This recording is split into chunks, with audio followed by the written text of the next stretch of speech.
ఇవాళ రోడ్ యాక్సిడెంట్లో 20 మంది ప్రాణాలు కోల్పోయారు. అవునా? నేను మార్నింగ్ నుంచి టీవీ చూస్తున్నాను, అప్డేట్స్ అని ఫాలో అవుతున్నాను.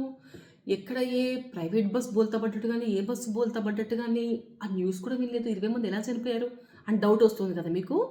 ఒకేసారి చనిపోతేనేమో మనకు అదొక పెద్ద టాపిక్ అవుతుంది. కానీ ఇప్పుడు తాజాగా విడుదల చేసిన లెక్కల ప్రకారం తెలంగాణలో రోడ్డు ప్రమాదాలు, వేర్వేరు రోడ్డు ప్రమాదాల్లో ప్రతిరోజు 20 మంది చనిపోతున్నారు.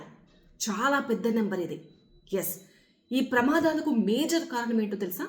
70% మంది ఓవర్ స్పీడ్ వల్ల చనిపోతున్నారు.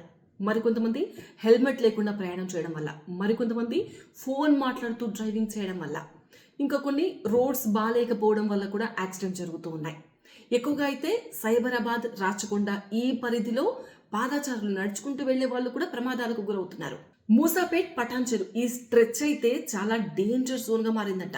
ఆ రూట్లో ఎక్కువగా ప్రమాదాలు జరుగుతున్నాయి. అసలు ఈ ప్రమాదాల సంఖ్య 2023లో 22,000 ఉంటే ఇప్పుడు 2026 వచ్చేసరికి 27,000, దాదాపు 5,000 పెరిగింది యాక్సిడెంట్స్ సంఖ్య. సో కాబట్టి అలర్ట్గా ఉండండి అని చెప్పే మెసేజ్ ఇది. హెల్మెట్ పెట్టుకుని డ్రైవ్ చేయండి, ఫోన్ మాట్లాడుతూ డ్రైవ్ చేయొద్దు, స్పీడ్ లిమిట్గా మాత్రమే వెళ్ళండి, ట్రాఫిక్ రూల్స్ అన్నీ ఖచ్చితంగా పాటించండి, రాంగ్ రూట్లో వెళ్ళొద్దు, సిగ్నల్ జంప్ చేయొద్దు. సో మన ప్రాణం మనకు ముఖ్యం. ఒక వ్యక్తి రోడ్డు మీద పడి ప్రాణం పోగొట్టుకుంటే కుటుంబం మొత్తం రోడ్డున పడ్డట్టే. So drive safe.